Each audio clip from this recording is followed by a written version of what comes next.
Oh, you're jumping past the Air Force. Dad had proposed, and then he ran out, and you said, "Bah!" And then you ran off to the Air Force. Yeah. So, okay, go ahead. And there's some Air Force stories that want to be the spy stories, the base commander harassment, and that kind of stuff. So, Dad, talk about the Air Force. All right. The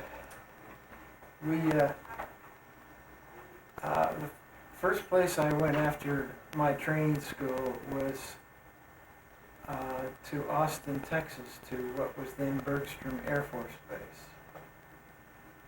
And while we were there, our flight was made up strictly of kids from Utah, me, and a bunch of kids from down south who were slightly different complexion. But Here, Hunter's coming too.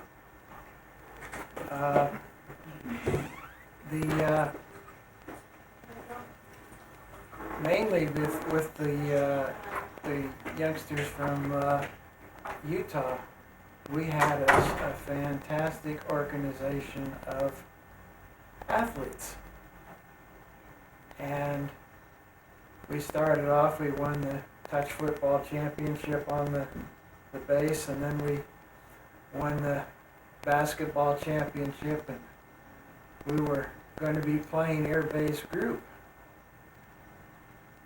who was the base commander's team in the final game for the softball championship. Well, he decided he wanted his troop to win one way or another.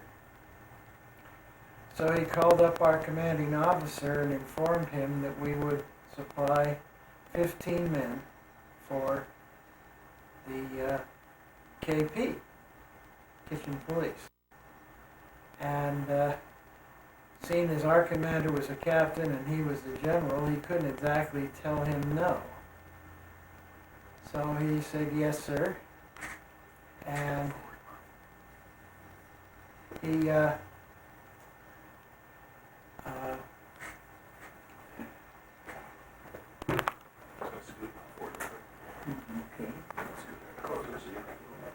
okay.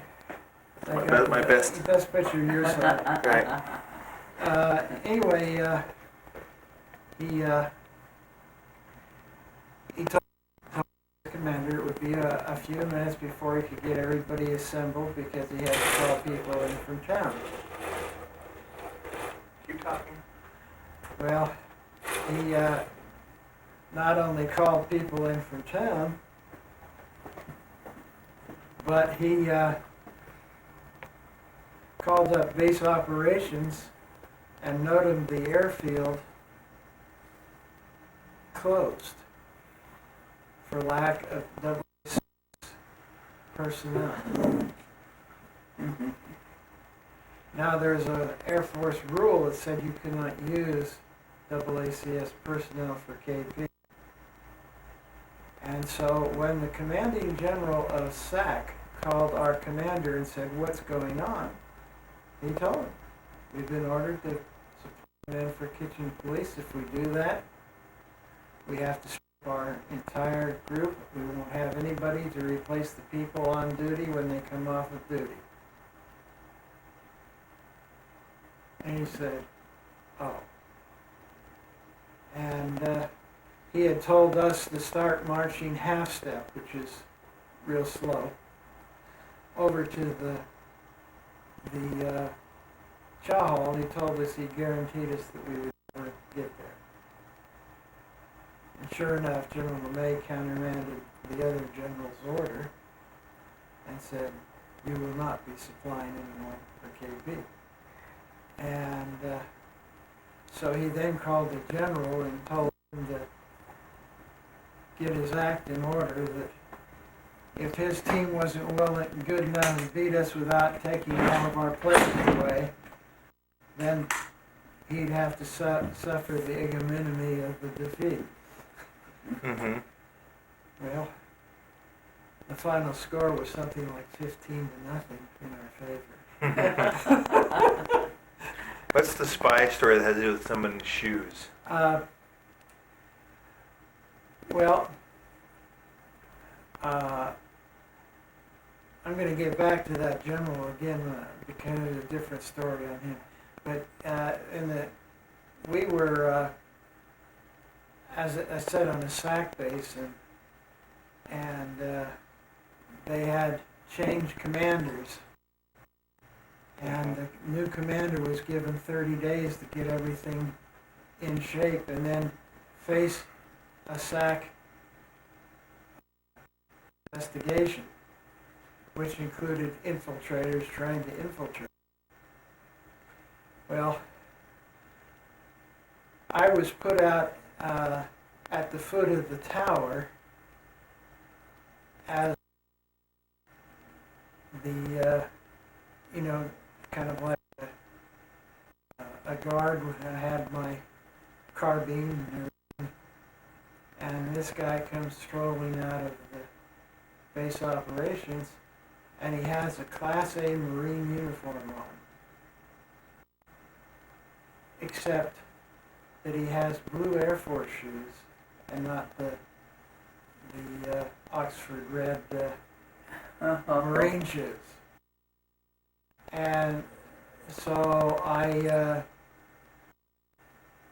force him to get down on his hands and knees and then on his belly with his hands behind his head, and he is very, very upset with me. And he tries to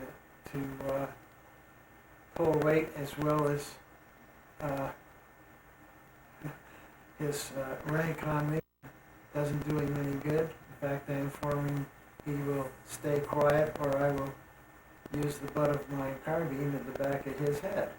He doesn't like that at all, but he thinks I mean it. So anyway, along comes someone who thinks he's Mr. Chief and isn't, has nothing to do with us. But he orders me to let this man up and about his work.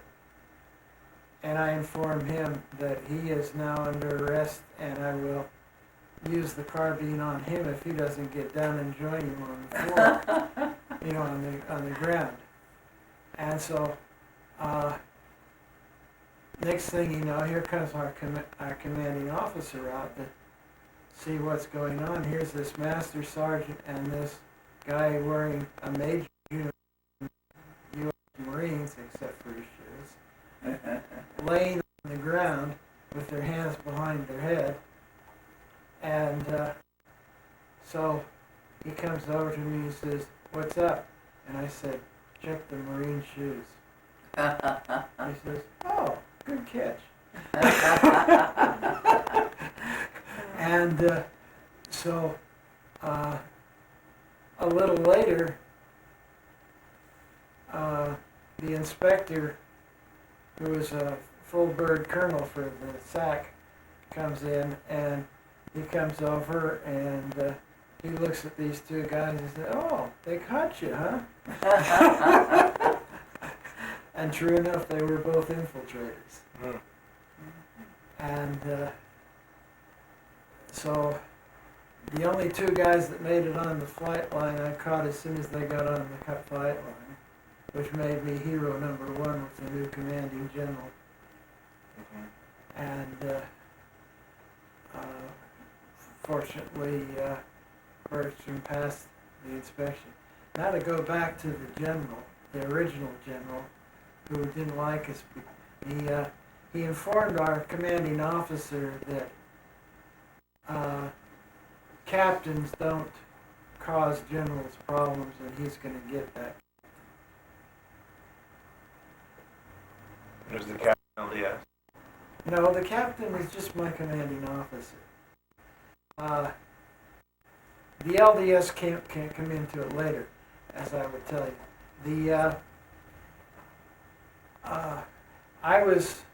One of my duties as an NCO non-commissioned officer, was to check places where there might be security breaks. And we had a brand new built that still wasn't in operation, and down at the bottom of that tower was a doorway opening onto the flight line. And there was an interior stairwell that if you got in the stairway, you go up to the tower or down to the flight line, and nobody knew you came out of the door. So I wrote it up as a risk. And a month later, they still hadn't cleared it up. And so our captain said, good. And he calls his commanding officer, who is a bird colonel at a different Air Force base, and tells him about this security breach in his SAC base. Well, his commanding officer, my commanding officer's commanding officer happens to call the head of the Inspector General Corps, who is LDS. And so he calls the chief of chaplains and informs him he's got a really bad situation. Excuse me, I'm on the wrong cell.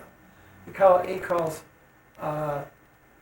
General LeMay and informs him he's got a bad situation there where security breach that nobody's taking care of. And so General LeMay calls our captain again and says, prove it. And he says, I'll give you 4 hours to prove it. And our commanding officer calls everyone in from town, everyone that's on the base, into his office. He takes away all of our flight line passes and all of our Class A passes. We had nothing to prove we had a right on the air. Then he sends one of the sergeants over to his house where he's building a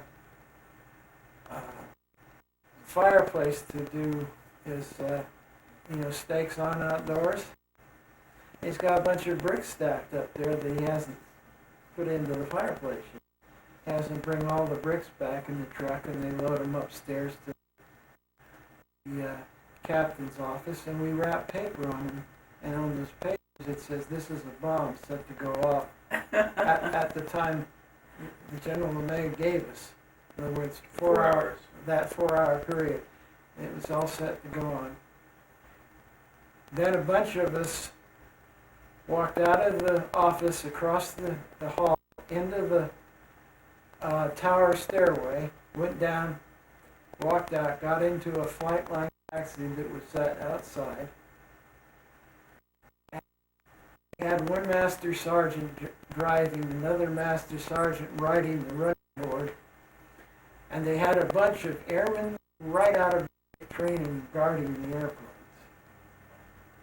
So it didn't seem strange when a master sergeant leapt down the truck and started asking about their general orders. Meanwhile, a tech sergeant's reaching around and putting a brick on the wing of the plane that he's guarding. And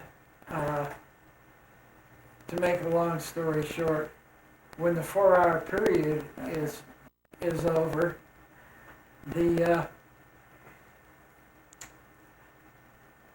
tower gets a Continental airline call saying he's got one engine out and he's low on fuel. He can't make it to the regular Austin airport. He needs a straight-in approach to Bertram Air Force Base. Mm-hmm. And so the tower operator says, wait one, turns on the recorder, calls up the general's house because we know he's over there having a party with all of his key personnel, including the man in charge of Air Base Police. And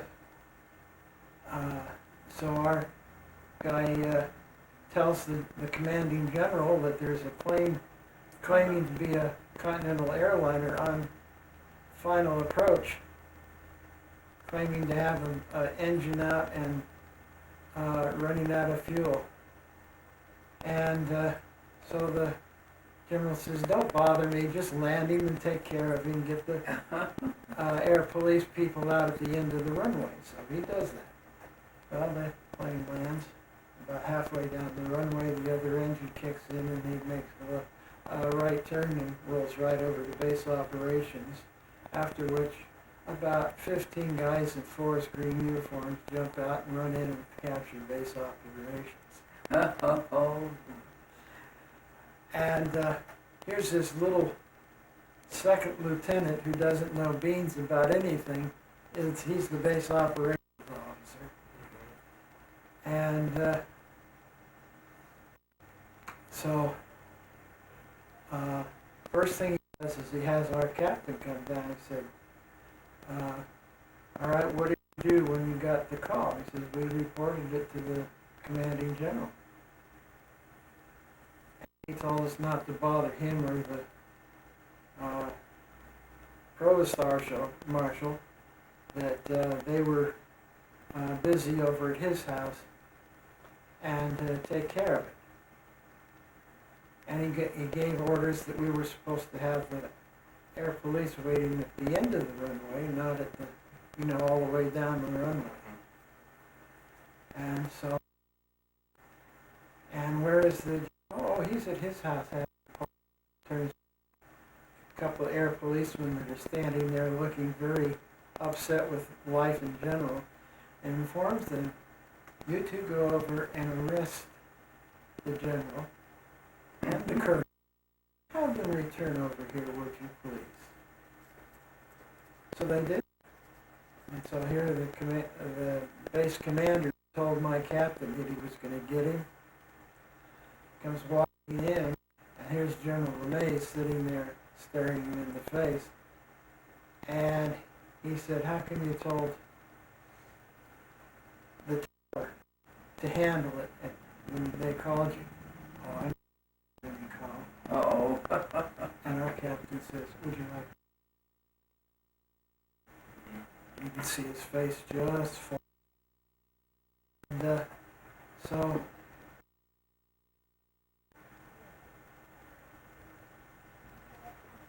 Just a second. I'll pause this for just one moment. he fired both the commanding general and the provost marshal, and then he called in one of the wing commanders, who was a colonel. Uh-huh. As he walked in, he said, come in, General, you're now the new base commander. Oh, wow. And that's the guy that we were working to save when they tried the inspection. Mm-hmm. So the base commander harassed you because you were Latter-day Saint? No, Julie had that wrong. Okay. I had a commander of my detachment of AACS, Airways and Air Communication Service, that had problem with a guy who was LDS but had stepped out with the captain's wife. Oh. So he did not like Mormons. Mm. And so I wanted to go to conference one year, and so I arranged with the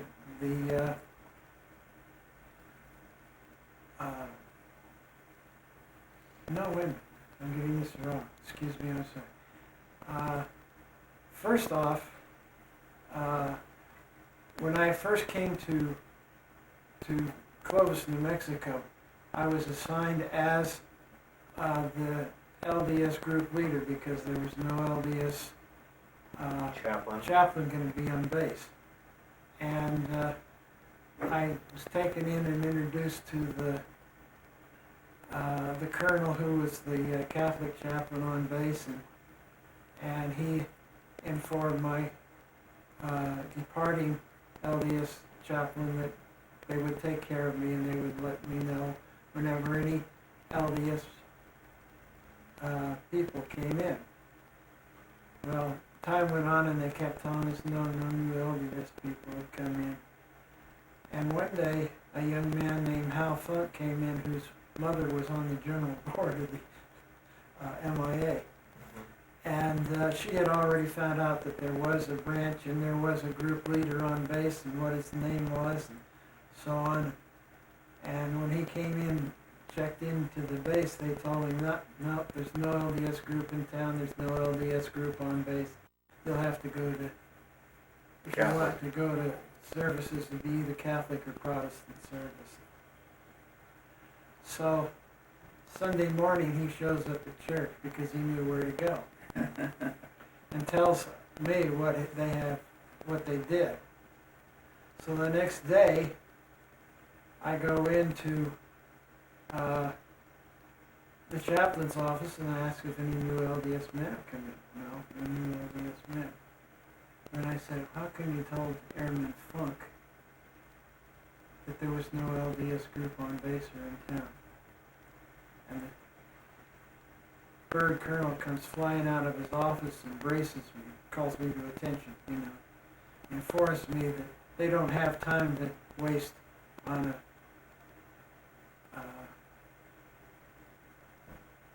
what does he call this? Cult? A cult like the Mormons, yeah. And so I said, very well, and I walked out the door and across the street and into a little building that said outside, OSI. And I went into the OSI and I said, President Lyons, we have a problem next door. I just was informed by the Catholic chaplain that he didn't have time to assist the Mormons there on base, or tell me when one came in. And President Lyons said, well, Jim, just a minute. I will call my commanding officer. And he calls General Smith, the commanding officer of the OSI in Washington. And he says, General, this is Mr. Lyons from Clovis, New Mexico. We have a problem out here. We've got a Catholic chaplain that doesn't think he needs to help the LDS servicemen get together. Informed us that it was a cult and he didn't have time to waste on it. And the general says, well, Brother Lyons, we can't take that, can we? And so he calls the chief of chaplains and says, you've got a big problem at Clovis, New Mexico. He says, your chief chaplain out there is about to be hung out to dry by the Inspector General's service.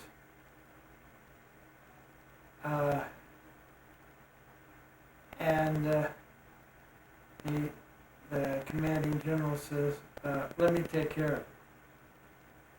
So just about a half hour after I had walked out of the colonel's office and over to Dick Lyons' office, I come walking out of the OSI office, and there is a air police vehicle sitting outside the chaplain's office, and the chaplain is being escorted out by these two air policemen, being informed that he's being flown to Thule, Greenland, which is the next station, and not to expect any further assignment, raise in rank. And he said, I got my stuff, we'll pack it up and send it to you. As of now, you're persona non grata on this base. So he was sent to Thule, Greenland. And Thule, Greenland had to be the worst Air Force base in the entire Air Force. It was in an area that was always below zero in temperature. Mm-hmm. And you could only land and take off in one direction. That's a lot of fun. What about church sports. There was to be all church sports, right? Yeah. Well, while we were in the service, we qualified to go to the all church and never got to go because the athletic director for the mission district that we were in was in Albuquerque, and he kept wanting to send the best team from Albuquerque. No, the servicemen. Well, that was servicemen and members of the branch. In other words, our team was servicemen and members of the branch as well. Mm-hmm. And we one time went up and played this supposed great team. Mm-hmm. And our center, whose nephew was playing at BYU last year, his name was Jim Jensen, comes out on the floor, he catches the ball at half court and shoots it and hits nothing but the bottom of the net. You know, swish. And he's 7 foot tall. Mm-hmm. And you can just see the faces on Albuquerque's, oh no, you know. Mm-hmm. And so we play them a game there with their officials and a whole bit, and still the score is 100 and something to 50 something Mm-hmm. in our favor. Now, truly, we were a little bit on the illegal side because we had 2 guys who were college lettermen. Glenn Smith, who was an All-American at Utah, Mm-hmm. and one of our branch members was a farmer who had been a basketball player at West Texas State when they won the national championship. Hmm. And to say that they were both good, and interestingly enough, neither one was the leading scorer on the team. The leading scorer on the team was a high school All-American that never played college ball that we recruited. And so, basically, in other words, the branch president's son, who was also a big, tall kid, about 6'10", he was the #1 high school center in the state of New Mexico. He was second string center on our team. Mm-hmm. So, it was not much of a challenge for us to whip on anybody that we played in the church league. Or later on, they had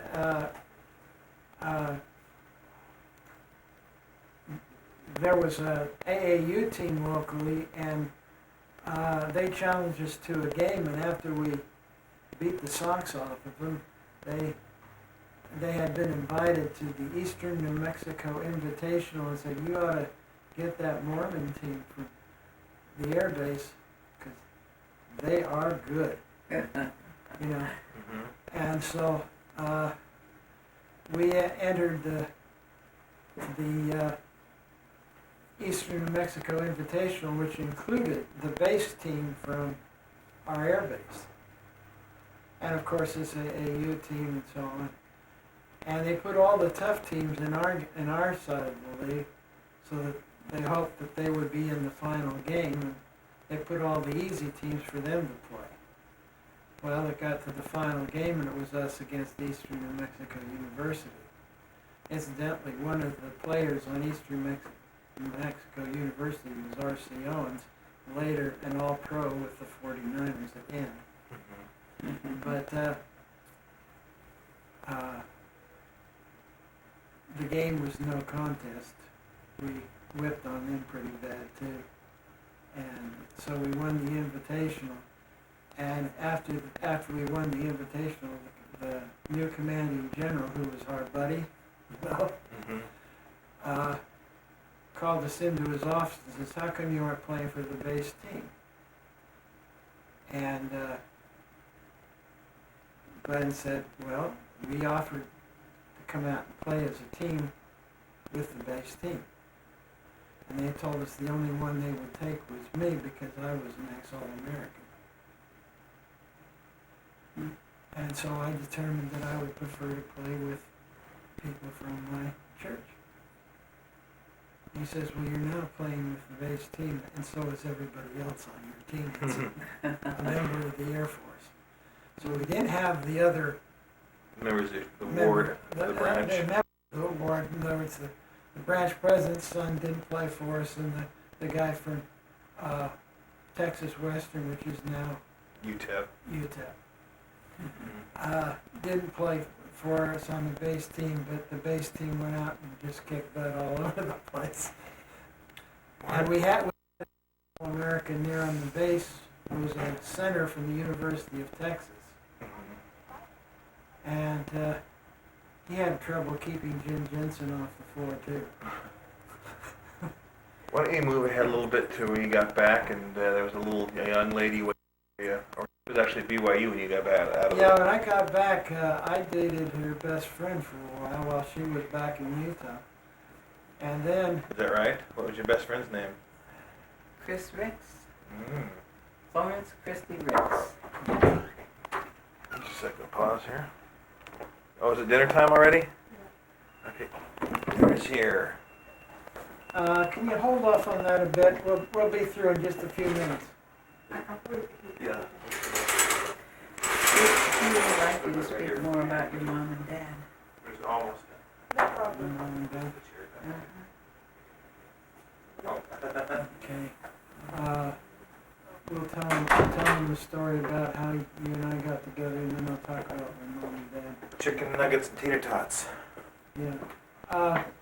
We have 20 minutes left of tape and 20 minutes left before I turn into a pumpkin and have to We leave. have to leave. Okay.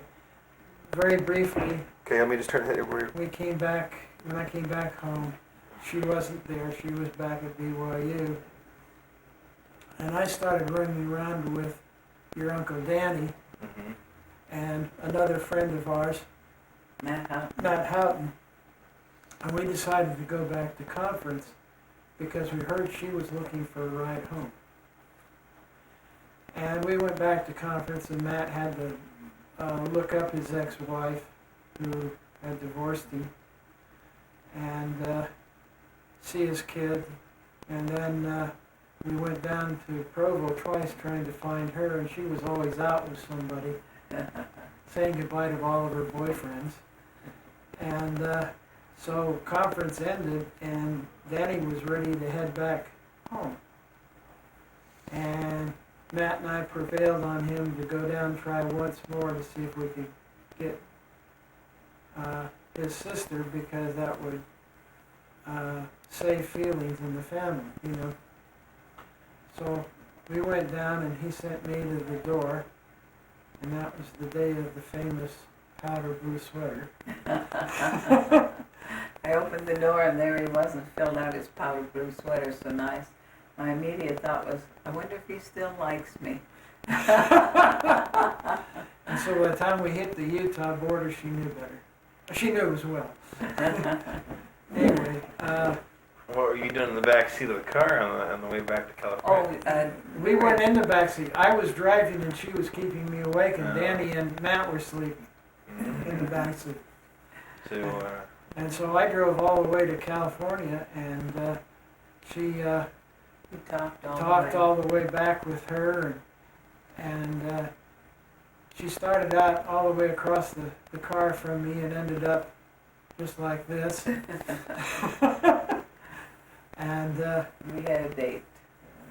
And we stopped along the California Gold area there, and we were kind of stretched out along the riverbank there, and I reached over and grabbed her and gave her a big kiss, and she responded. And so it was off and running again. And you'd been waiting for a ride and thought they had left you, right? Yes, and I was very low on money, and I didn't want to pay the amount that you have to pay to go on the airlines. And guess what it was? I think it was around $29 at the time. Anyway, we got her back home, and after a while, I issued her Ultimatum. ultimatum, either we got engaged and got married, or I started looking elsewhere. And you gave her the ring, and she kept putting it in the glove box, and Yeah. And so she finally decided to put the ring on and keep it there. And we were going to get married in June because she wanted to be a June bride. And we finally decided we better get married in February. or else. Got married on mom and dad's Her mother and dad's wedding On anniversary. Valentine's Day. and your brother's future birthday. Mm-hmm. Okay, what was the other thing you said you wanted? You talked about the sports when you were right in San Francisco, when you were right after your service and when you were married, and the plays and stuff that you guys had done. Well, we after I came home from the service, they were being more particular about things, and so I could no longer play for San Francisco Ward. I played for Sunset Ward, and we won the stake and went to the All Church there. And for some reason, we got to the finals in the All Church. It was either us or Reno that was going to go to the All Church. And the guy who was running the team at that point wasn't the guy who was coaching it earlier. And he decided he didn't want to start me in the game, so he didn't play me for the whole first half. And at the end of the first half, we were 20 points behind Reno. And in the second half, I scored 20 points, but it wasn't enough. They scored enough to stay ahead. Mm. But obvious if I had played the whole game, we could have won the game. What about some of the steak productions you guys had done together? Well, we did some. Your mother did some plays. She did. What was the one that you danced in the Promise Valley? Uh-huh. And after we were married, we did a dance festival where I wrote the script that frankly was pure baloney, Mm-hmm. talking about the history of dance. Mm-hmm. And instead of having people march on the floor and dance, we had them all come on in the dark with a professional radio voice being our host.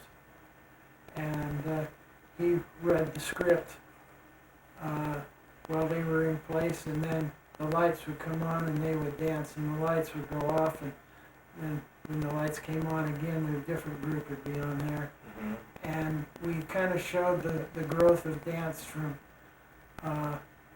rhythm. We did a fire dance inside. It's illegal now to do it inside anywhere in California, but we did a fire dance inside before it became illegal, and that was how we started off. And we ended up with a ballet. That's how we showed the growth of dance, evolution dancing. And we showed group dances and stuff like that. And one of the highlights of the program was me doing a tango with one of the partners. One of our assistant dance directors, who was a good dancer. Now, when did Jim and when did Julia come into the picture? Jim and Julie. No, sorry, Julia and David. Sorry, Julia, your daughter Julia, Yeah. the oldest daughter. Mm-hmm. I'm trying to, in other words, she was. We were married. We were married for a while, and then we went back to Utah, and we stayed in Utah for a while. I went with the first time we went back for the All Church with the San Francisco Ward. We had gotten married, and we were living in San Francisco Ward then, and we went back to the All Church from the San Francisco Ward, and then after we stayed there a while, we came back home, and I'm trying to think of the progression. I know Julie went on her mission while we were in Utah, And David went on his mission after Julie came home. And then Julie went to BYU Hawaii. I think Well, Christian- David was on I was his talking mission. about when They were Julia was born. born and where you were in Well, the. Julie was born 13 months after we were married. in San Francisco. Yeah. Mhm. And Jim had decided to go back to college, and so that was really hard for me because I just came out from having a baby, and we started packing up to move to Utah. And I don't know whether it was postpartum depression or moving or both. But my mother was there to help me, and as she was packing, I was crying. Couldn't stop crying. So you moved back to Utah. That would have been 1959. 1959. Mhm. Right after Julia was born. Julie was just a little tyke without any hair. Mhm. And I went right to work at at Brigham Young University, In the music department. music department. Hmm. She was a department secretary there for some time. We were getting Dr. Holliday ready to go on a tour to Europe, and I wanted to go with him. And did that time you was at BYU that apply towards your retirement after you went back to work at BYU? I never thought of that. Okay. Actually, she worked for 9 months and 9 years and several months the second time. So Right. actually, she did work for BYU more than 10 years. Mhm. Okay, so then David was born, but you moved back to San Francisco because David was born in the Bay Area, right? Yeah. Yeah, well, you were all three born in the Bay Right. Area. Because you were born in Walnut Creek, Right. and that's after we moved over to Pleasant Hill. Mhm. Oops. And then we went to Utah again and stayed there for several years. So you got out of high school. Mhm. You want more about our lives, or should he talk about his mom and dad a little I'm sure we have their history somewhere. I don't know. Yeah. You guys are getting into the years you don't want to talk about Utah. bit? When I was born, that awful Well, we, time, the last Actually, 30 years of your life have actually, been low lights. Your birth was a great day for us. We had gone 8 years without any children. And, I was telling them the story that we were going to Kaiser, and they told me that I had a cyst. cyst, and that I was going to have a DNC. And then I kept feeling these morning sickness feelings, and I went into them and I said, "Are you sure I'm not pregnant?"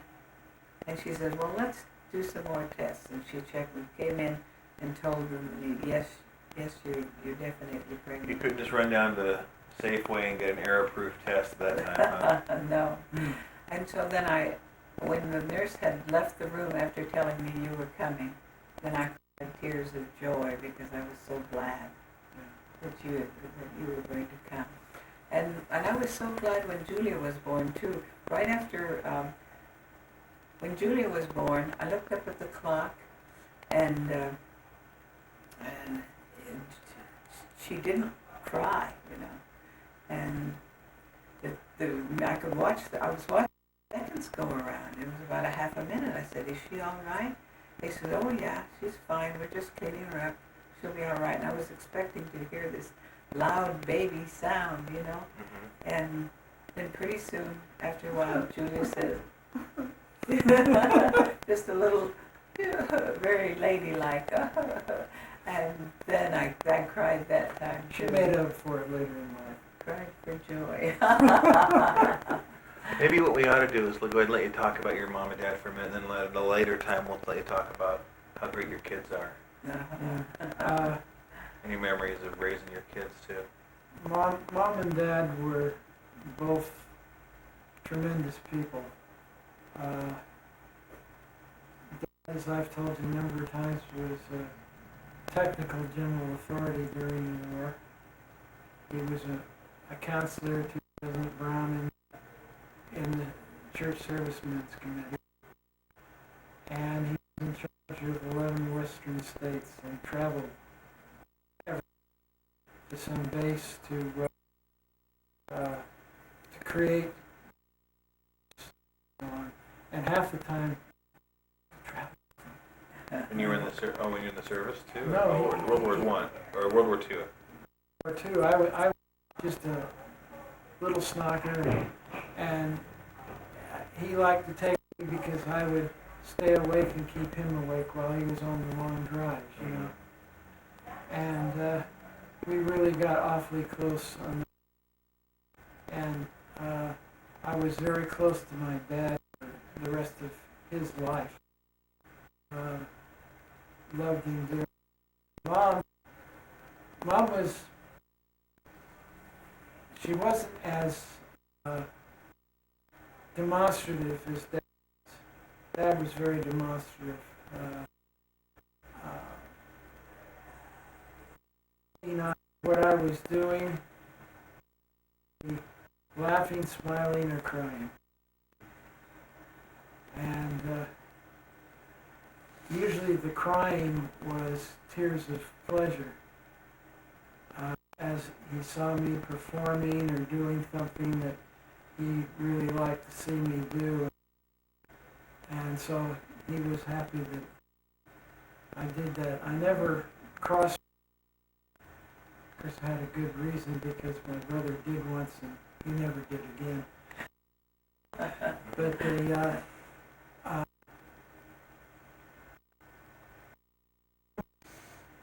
was a businesswoman, and she was very good at what she did. During the war, she, after the Woolworth managed a 8th Street Woolworth store, and the main store in Market. She did better business than the store in town or in the Market district.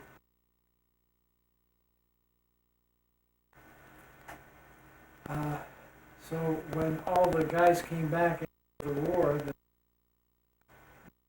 the managers from Woolworth came back, so she elevated to the person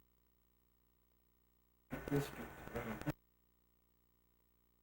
For stores.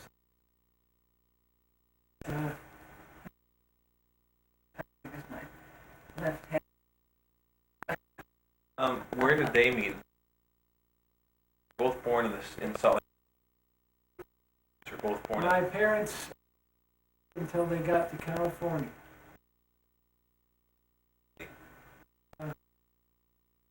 Mom was raised in Ogden, in Cove.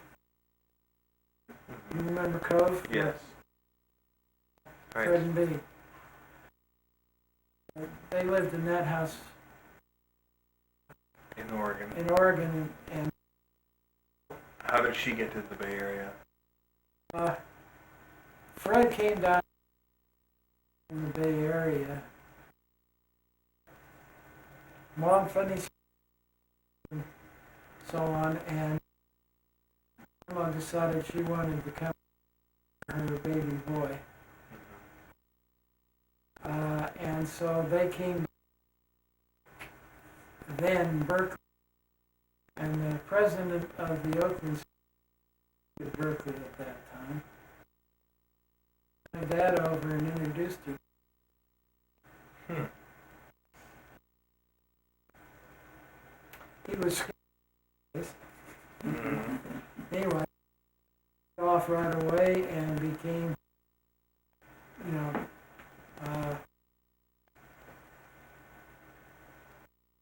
each other, and eventually